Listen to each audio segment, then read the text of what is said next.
Hello. Hello. Hello. Hello. Você está com os Críticos. Sim, você está com os Críticos mais uma vez. Estamos aqui reunidos, eu e esse cara que tem uma arma.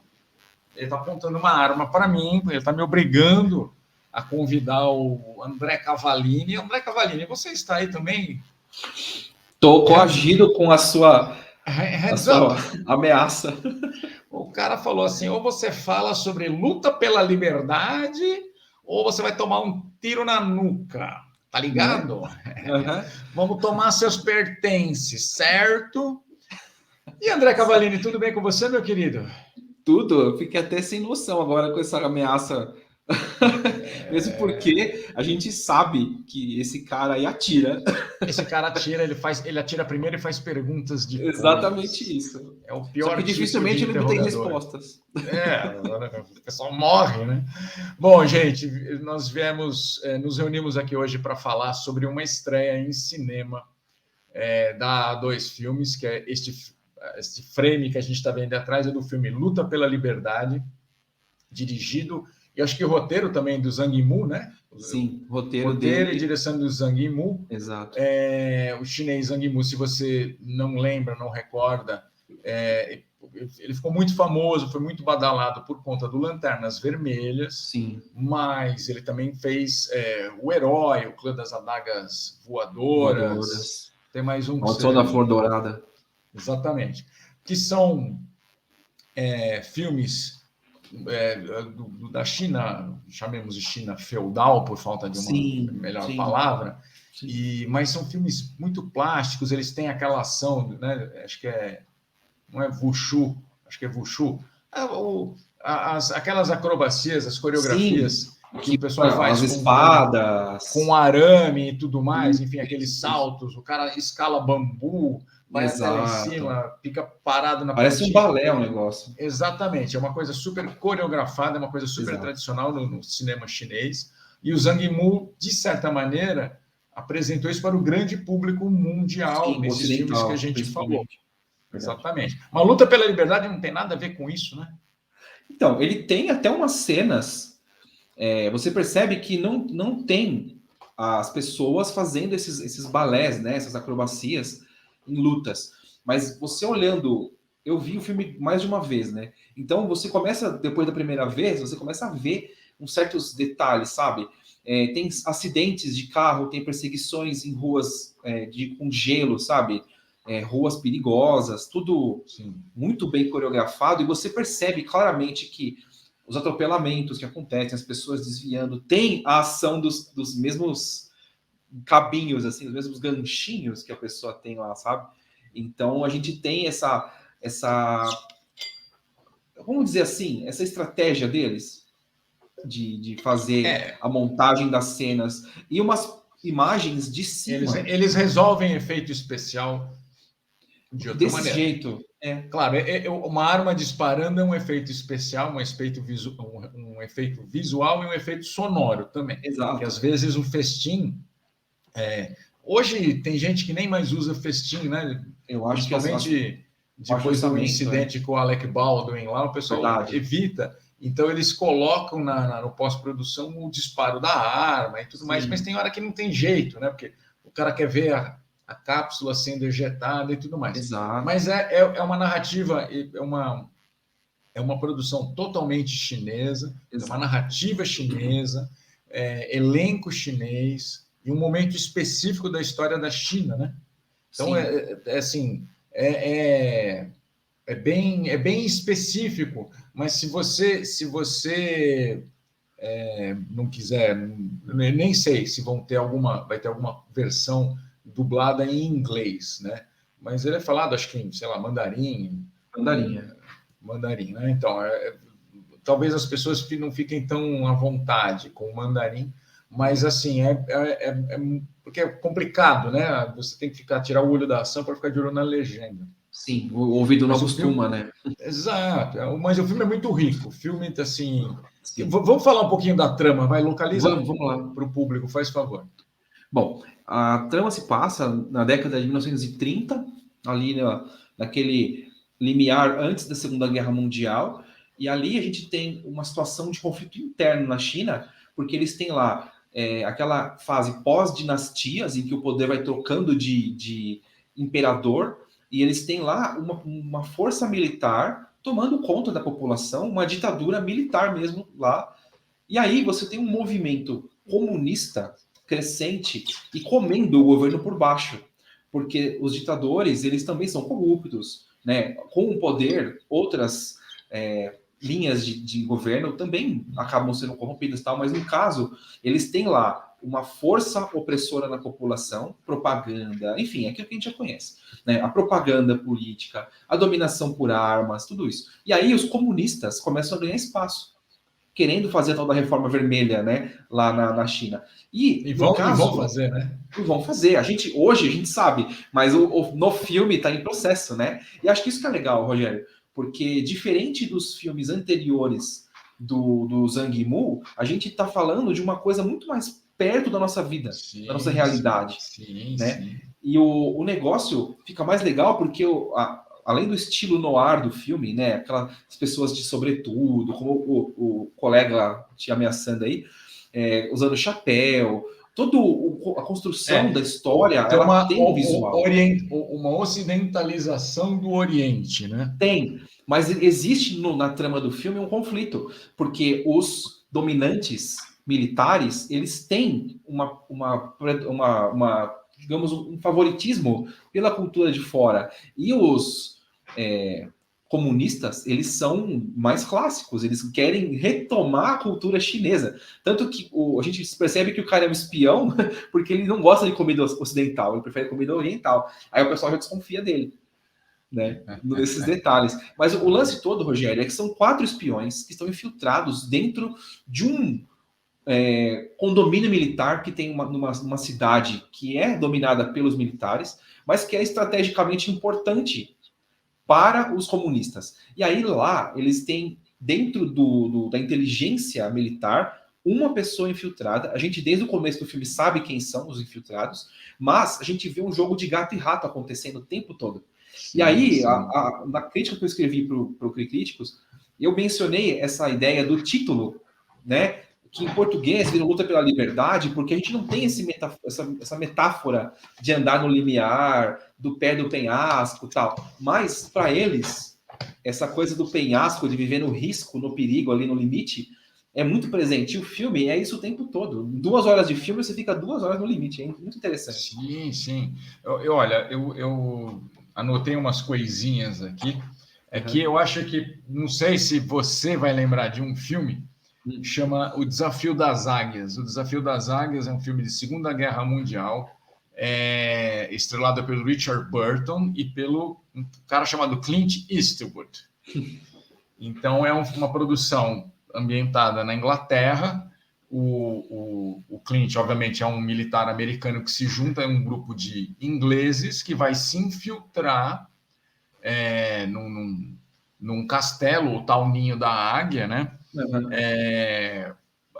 Porque um general americano estava portando planos relevantes para a invasão, né? O dia D, foi capturado, então os caras têm que chegar lá e ou eliminá-lo ou resgatá-lo para que os alemães não saibam planos, né? Exatamente, senão ia atrasar a invasão, ia atrasar o fim da guerra, na verdade. Uhum. Só que no meio do caminho a mesma coisa, tem a gente infiltrada.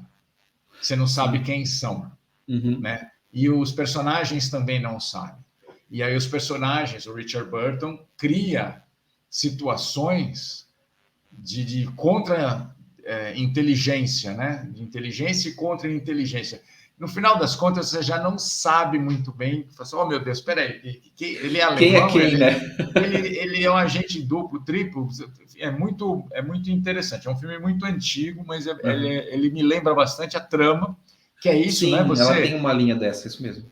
Você fica meio baratinado. E outra coisa que eu anotei aqui,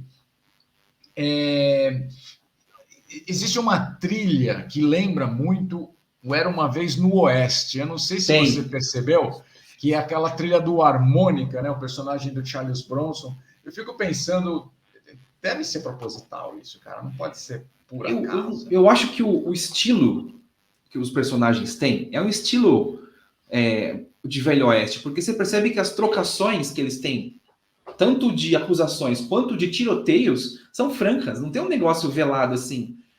Tem umas cenas de tortura, tal, em que você vê os caras dando aquela amenizada assim nas conversas, mas nas perseguições, nos tiroteios, na hora que os espiões ficam entre si e um que não é espião ali no meio, aquela coisa, sabe, de olhar, de detalhe, fica muito claro, assim, que eles estão trocando ali, tentando descobrir quem é quem, sabe, qual que é a de cada um ali.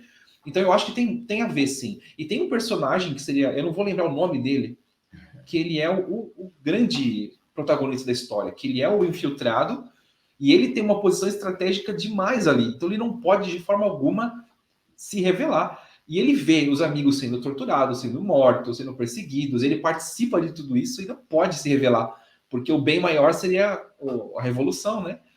Olha, Então é eu lembro torturante. que com 30 minutos já tinha dado 2 reviravoltas. Já. 30 e minutos, esse cara tá dentro de todas, né? Quase a missão é abortada com 30 minutos. O filme Exato. tem 2 horas, né? Então você Exatamente. imagina. Eu li seu texto, né? Curiosamente, já foi publicado, né, no cricriticos.com. E você fala da estética, né? Você fala do visual. Sim, muito bonito. Que é bem a cara, né? Do Zhang Yimou. Exato. Né? E uns planos de cima, sabe? Você olha assim, e o filme, ele é uma questão de gato e rato, né? De labirinto, de caça ao espião, e o espião tentando se manter oculto ainda, né? E o filme mostra isso visualmente muitas vezes, porque a prisão é um labirinto. Várias portas, vários lugares, as pessoas transitando ali. A cidade é muito apertada e pobre. Sim. Então você vê lá aquelas vielas, e os caras trocando tiros entre as vielas com latas de lixo, as ruas são estreitas, e eles têm umas tomadas aéreas, que obviamente que parece feito com drone, né? Mas quando você olha, ele vai distanciando, você vai vendo tipo, os grupinhos se juntando numa rua e o outro na outra, e você fala, vai encontrar. Aí o cara sai pro outro lado, saca? Tipo, você fica naquela, acompanhando o jogo entre eles ali. E essa música fica aquele sonzinho no fundo, assim, de repente... É uma gaita, né? É uma harmônica. Exatamente isso. Exatamente nossa, isso. Será que eu estou ouvindo coisas? Não, aí ela avança, ela vai... Sim. Ela vai e o som dos tiros é muito limpo. Os sons ficam muito claros. Então você não tem aquela coisa do som do ambiente atrapalhando. Você tem o som da trilha e você tem o som dos agentes. Você não tem... Eu nunca presenciei um disparo de verdade, de arma de fogo, mas dizem que é um estampido. É seco. Ele é seco. É seco. É um pá. Não tem aquele eco. A gente está acostumado com o cinema e o cinema grandifica, né, a coisa. Ele faz a coisa ficar... Então, exemplo disso em Os Brutos Também Amam, o personagem do Jack Palance atira covardemente num cidadão na barriga.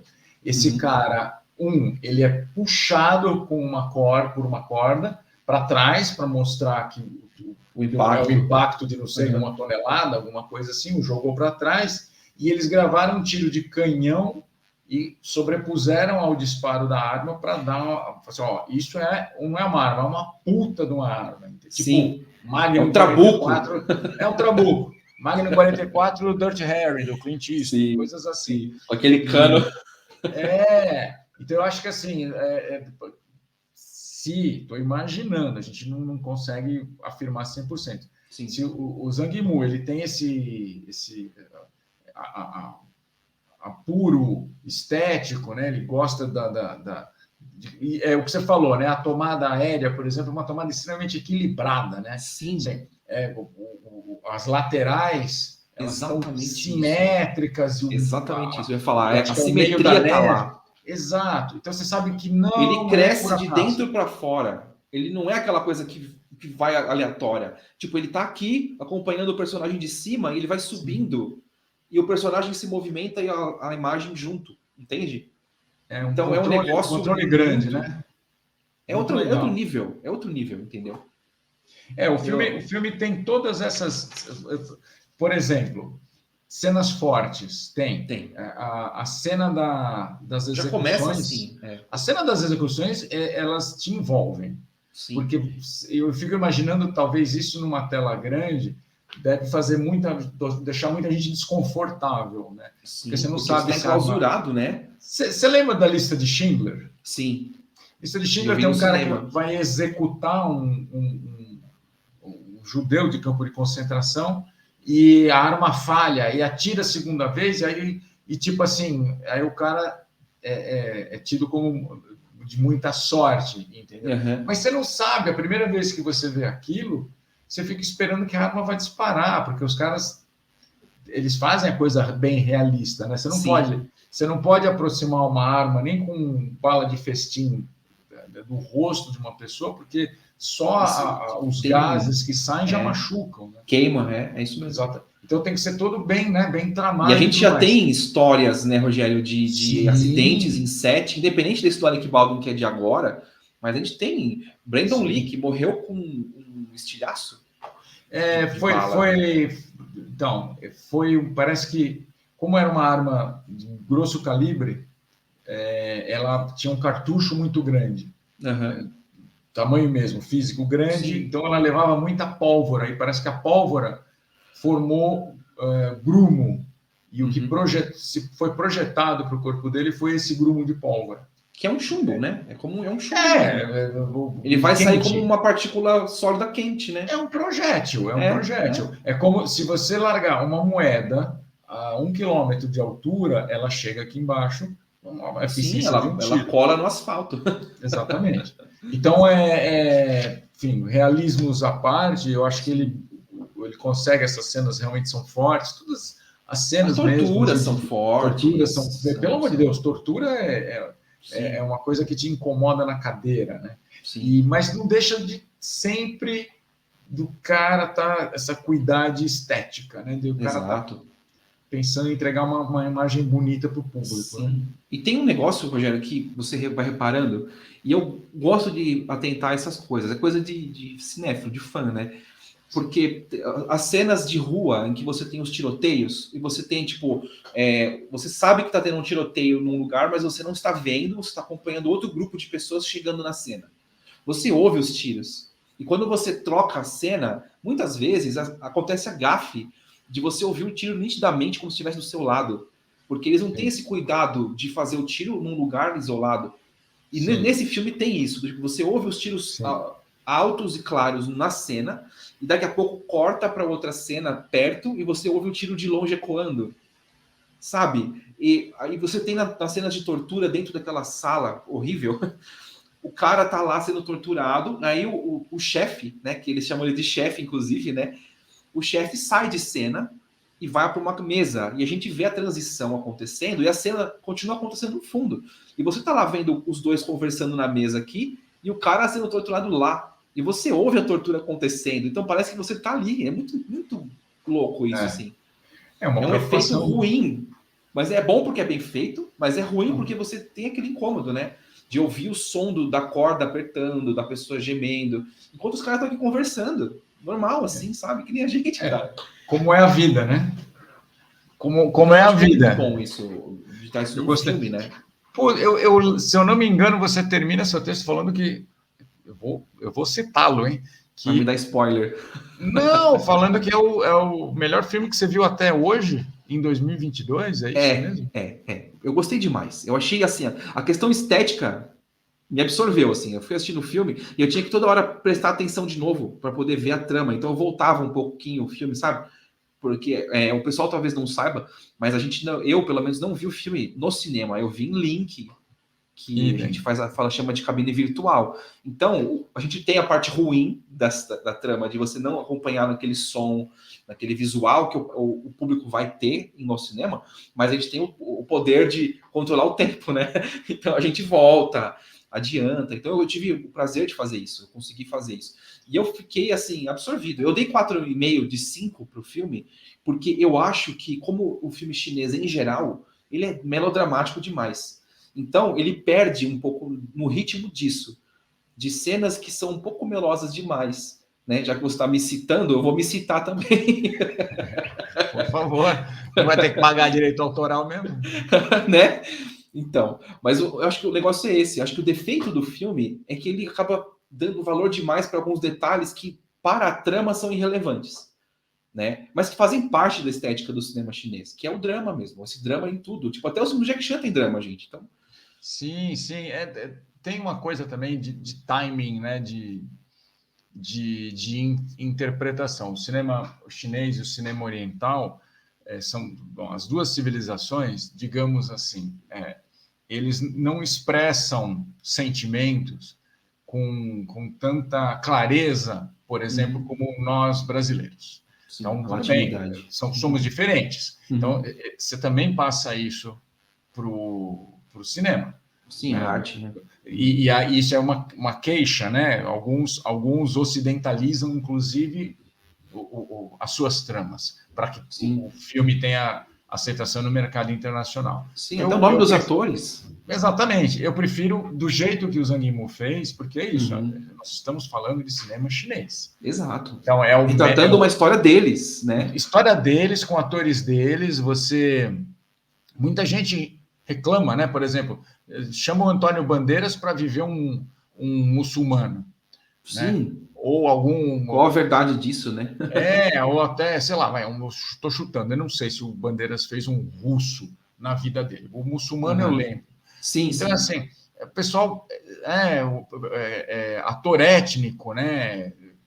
Eu lembro do Wagner Moura e o Lázaro Ramos entrando na Globo, eles reclamavam a mesma coisa, eles foram catalogados como atores étnicos. É meio complicado isso daí. Então, assim, se você pode contar uma história chinesa com elenco chinês, está tudo em casa.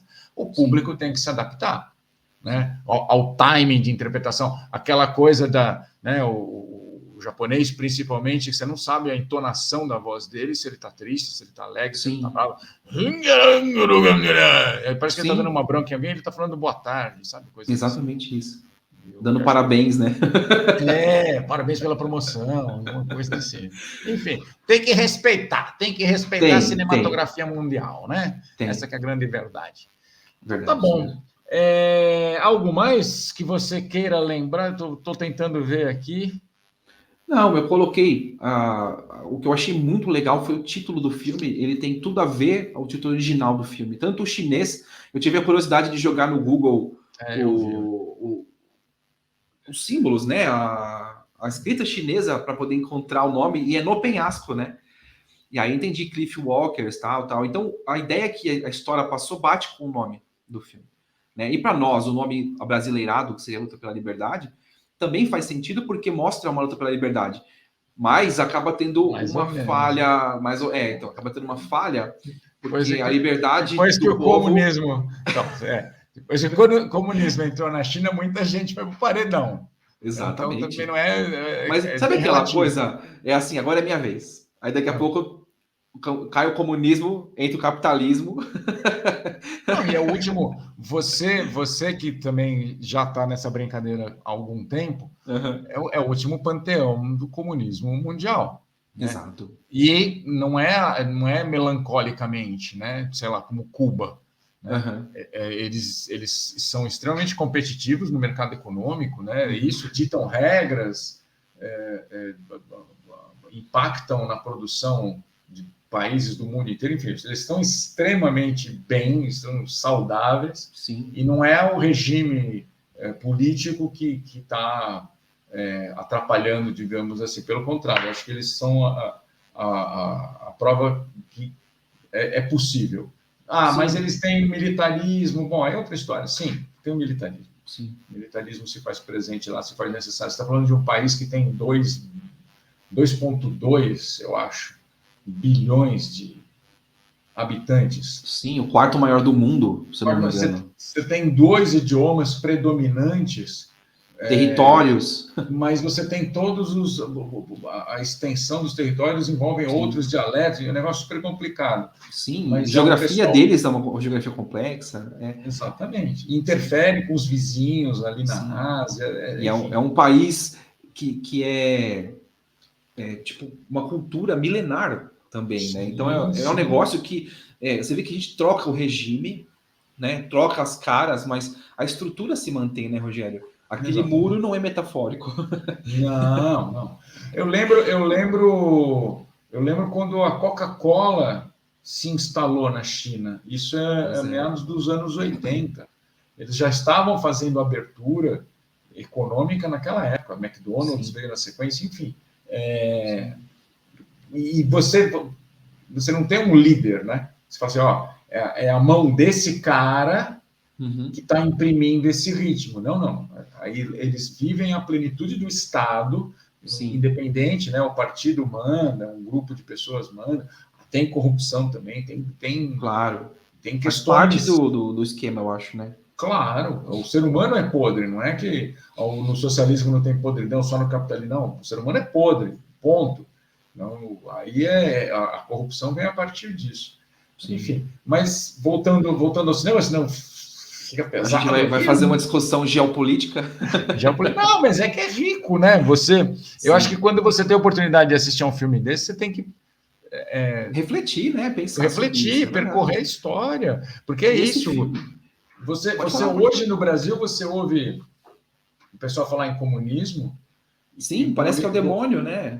E comunismo parece, sabe, uma coisa etérea, ele te come pelos pés. Não é bem isso, O não, Bogeyman. entendeu? Para de... Mas é interessante que esse filme, que só pra gente puxar de volta o Luta pela Liberdade, Claro, a gente até brincou claro. com o título, né? É isso, né? A liberdade de um vai causar o transtorno do outro, e assim a gente vive eternamente por mais não sei quantos anos, né? Mas o filme, ele colore para nós uma parte que a gente talvez não tenha essa noção do que acontece lá. Tipo, Sim. hoje, a gente sabe que a China é comunista, tá transitando para o capitalismo, mas ela mantém o ferrolho, né, do regime de dominação e tal. Isso a gente não vai nem discutir, né, Roger? Mas o lance todo é que esse filme traz para nós a verdade, pelo menos histórica, de que não foi sempre assim, né? E se o diretor, o Imu, ele trouxe para nós a parte folclórica, mitológica das adagas, né, e dos clãs, hoje ele está trazendo outro capítulo da história deles pós-dinastias, que também não deixa de ser uma dinastia, né? Sim, continua sendo. Mas é muito sim. interessante você perceber que os caras também passaram por isso, vão passar de novo, assim como nós estamos passando por fases complexas de transição ideológica. E é o que acontece nesse filme. Por isso que esse filme, acho que ele chega a ser tão divertido, assim, tão impactante de chegar e não só entreter, mas tipo, fazer pensar e levar discussões como essa que a gente está tendo agora, né? De você olhar e falar, putz, cara, a China, décadas atrás, passou, olha lá, os caras tomando choque no peito ali. Né? Eu rio, porque não é comigo. Cara, eu vejo cena de tortura, eu sempre fico pensando assim, se eu resistiria. Nada, eu já me entregava já. Eu não sei que o filme. Eu estava vendo aquele filme do Chris Evans e do Ryan Gosling, que estreou na Netflix. Agente Duplo. O agente. Agente duplo. Não é Agente Ou Duplo. Agente Oculto. Agente Oculto, perdão. E aí o Chris Evans tortura lá o Billy Bob, o personagem do Billy Bob Thornton, arrancando as unhas. Sim. E não foi uma só. Aí eu falo assim, puta, será que eu esperaria pela segunda? Será que eu deixaria ele pegar a primeira? Será que eu já não entregaria os pontos? Pelo menos, né? A gente é uma distância muito grande dessa realidade, né? A gente só ouviu falar. Sim, e ali a gente vê que os caras estão sabendo que isso vai acontecer. Sim. E no meu texto eu falo isso. Eu falo no começo. Você caminha, você vai para uma missão dessa sabendo. Exatamente. A tábua lá do pirata, velho. Exatamente. Você já sabe o que está te esperando. Então, vamos lá. Recomendamos, então, que você assista em casa. Em casa não, né? Você vai ter que ir ao cinema. Em casa, só lá para outubro. Então o André está com uma informação qualificada aqui. Lá para outubro. Streaming em outubro, porque a A2 lança muita coisa também, né? Direto no streaming, mas eventualmente tem algum lançamento de cinema, né? Sim, como aconteceu, por exemplo, o Christiane F., que a gente falou há pouco tempo, né? O filme foi tão bem no cinema e acabou ganhando uma semana a mais de salas, então que coisa, né? Foi adiado. Um filme de 74, né? De 81. 81? Eu pensei que era anos 70. Não, o livro é dos anos 70. Ah, O livro é dos tudo anos bem, 70, mas o foi feito filme anos 80. Então, beleza. Um filme dos anos 80. 41 anos. Difícil, assim, não é um filme leve, continua atual, passado tanto tempo, Pesadíssimo. mas foi restaurado, né? Ele está numa cópia 4K, restaurada e tá tudo bonito mais. mesmo. Ele, tipo, tá top trending, foi até no próprio Sim. Críticos, foi uma das críticas escritas justamente pelo André, uma das críticas mais lidas, e tá aí, tá circulando, aumentou a vida dele no cinema. Exatamente. E é um bom exemplo, porque você não é só o que é novo que é competitivo, né? Necessariamente no cinema, né? Exato. Então, quem E sabe... a gente tem a ideia, Roger, de que esse filme, O Luta pela Liberdade, tem muito potencial para acontecer isso também. Ele chega, inclusive, ele chega com mais salas, né? Eu não sei o número exato de salas, mas ele está chegando em cerca de 10 a 12 cidades ao mesmo tempo.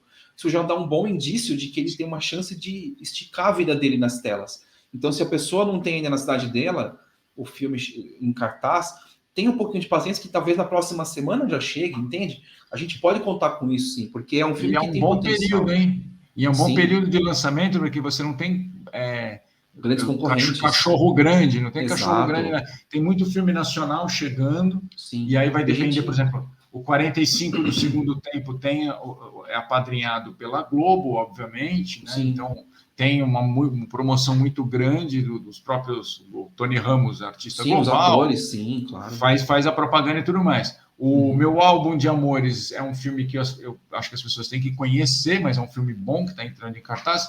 E tem mais um filme como é? Maior que o Mundo, acho que é. Esse filme eu acabei não vendo, que é com o Heriberto Leão, também está chegando. São 3 nacionais. A gente tem o Pastor e o Guerrilheiro, que vai chegar também lá para o fim de setembro, começo de outubro. Ah, é? Está em Gramado agora.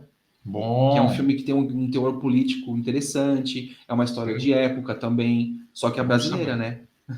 Então, e é bom saber porque assim, a política está efervescente, a gente não pode falar, não pode dar nomes, desde o dia 16 nós já estamos, né? Sim, evitando falar sobre isso. Não pode falar, respeitando. Ou você fala de todo mundo, você não pode falar de um, bem ou mal, você tem que falar de todo mundo. Então, para a gente não dar boi para ninguém, a gente não fala de ninguém, tá certo? Sim, é a melhor coisa. Vamos falar do que é mais legal, que é filmes bons para a gente assistir. Cinema. Guia do Terror, vai bem? Graças a Deus. Ótimo. Atualizações constantes e mais filmes chegando aí. Sim. Você me perguntou do Gêmeo Maligno, né? Foi, Gêmeo Maligno. O Sorria, né, que a gente conversou sobre ele. O Sorria está aqui. Não vi ainda. Terminando o nosso bate-papo, eu vou subir a matéria do Sorria, que foi escrito pelo André. E eu assisti hoje Não Olhe, do Jordan Peele, que não é um filme de terror, mas é um filme uma ficção. Mas se aterroriza. Se aterroriza. Ele tem não vou dizer assim... Tipo Sinais, né? Que não era para ser um filme de terror, mas ele é tão tenso que ele te põe no limite. Exatamente. Shyamalan. O cara mexe com os teus sentidos, o cara te ludibria, assim, na narrativa. Ele chama, até tem uma cena sanguinolenta aqui, mas assim... É o truque do ilusionista, né? Ele fica aqui, na hora que você olhou para cima, ele vem aqui e toma a tua carteira.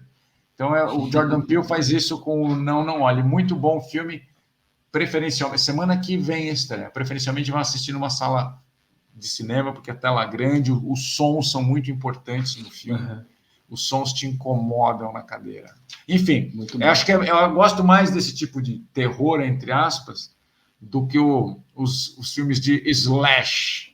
Porque o terror vem de dentro, não de fora, né? Ninguém só fatiando. Eu vou para isso aí, eu vou ver a máquina fatiadora de frios, é muito mais interessante. Mais legal, mais gostosa, com certeza. Exatamente.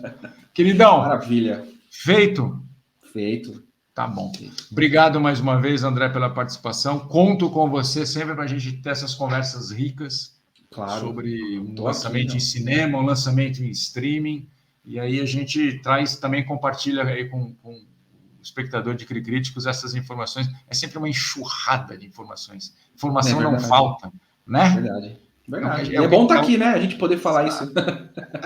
Sempre um prazer. A liberdade que a internet concede a nós. Né?